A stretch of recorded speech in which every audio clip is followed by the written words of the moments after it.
ఘోర ప్రమాద బాధితులను పరామర్శించేందుకు మాజీ సీఎం వైసీపీ అధ్యక్షుడు వైఎస్ జగన్మోహన్ రెడ్డి నేడు విశాఖలో పర్యటిస్తారు.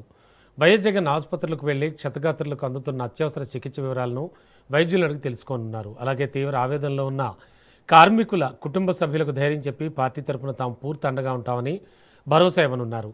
స్టీల్ ప్లాంట్లో భద్రతా లోపాలు, యాజమాన్యం నిర్లక్ష్యంపై ఉన్నత స్థాయి విచారణ జరిపించాలని, బాధితులకు భారీ నష్టపరిహారం చెల్లించాలని వైసీపీ డిమాండ్ చేయనుంది.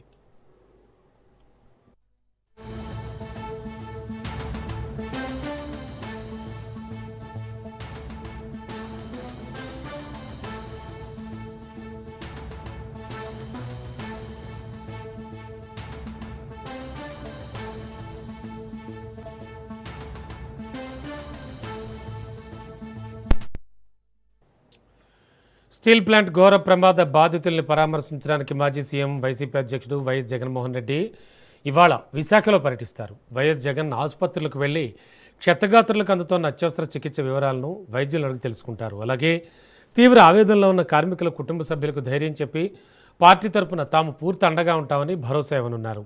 స్టీల్ ప్లాంట్లో భద్రత లోపాలు, యాజమాన్యం నిర్లక్ష్యంపై ఉన్నత స్థాయి విచారణ జరిపించాలని, బాధితులకు భారీ నష్టపరిహారం చెల్లించాలని వైసీపీ డిమాండ్ చేయనుంది.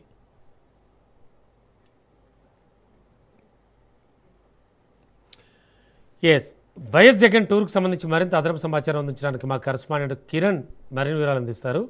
కిరణ్, వైఎస్ జగన్మోహన్ రెడ్డి పర్యటన వివరాలు ఏంటి ఇవాళ? అలాగే ఆయన ప్రత్యేకించి ఏమైనా నష్టపరిహారం అందించేటువంటి అవకాశం కనబడుతూ ఉందా?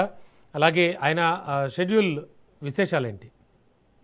Good morning Ramana. ఏదైతే 2 రోజుల క్రితం స్టీల్ ప్లాంట్ లో జరిగినటువంటి దుర్ఘటన నేపథ్యంలో చనిపోయిన కుటుంబాలు ఏవైతే ఉన్నాయో వాటితో పాటు క్షతగాత్రులైన వాళ్ళు విశాఖపట్నం సెవెన్ అదేవిధంగా కిమ్స్ హాస్పిటల్లోనూ చికిత్స పొందుతున్న నేపథ్యంలో వాళ్ళని పరామర్శించేందుకు మాజీ ఏపీ ముఖ్యమంత్రి జగన్మోహన్ రెడ్డి మరి కాసేపట్లో విశాఖపట్నం రానున్నారు.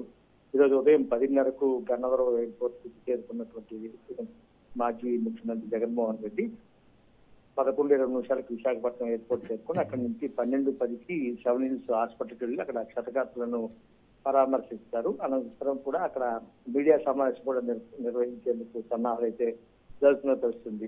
ఆ మీడియా సమావేశం అనంతరం మధ్యాహ్నం సుమారు 2 గంటల ప్రాంతంలో కిమ్స్ హాస్పిటల్ ఏదైతే గాజువాక ప్రాంతంలో నుండి షీలానగర్ ఏరియాలో కిమ్స్ హాస్పిటల్లో మరో 3 కార్మికులు ఎవరైతున్నారో వాళ్ళు కూడా క్షతగాత్రులుగా ఉన్న నేపథ్యంలో వాళ్ళని కూడా పరామర్శించి అక్కడి నుంచి మధ్యాహ్నం 2:30 గంటలకు విశాఖ ఎయిర్పోర్ట్ చేస్తే అక్కడి నుంచి నేరుగా తాడేపల్లి పైన అయ్యే అవకాశం అయితే కనిపిస్తుంది. ప్రధానంగా మనం చూసుకున్నట్టయితే ప్రభుత్వం, కేంద్ర రాష్ట్ర ప్రభుత్వాలు డబుల్ ఇంజిన్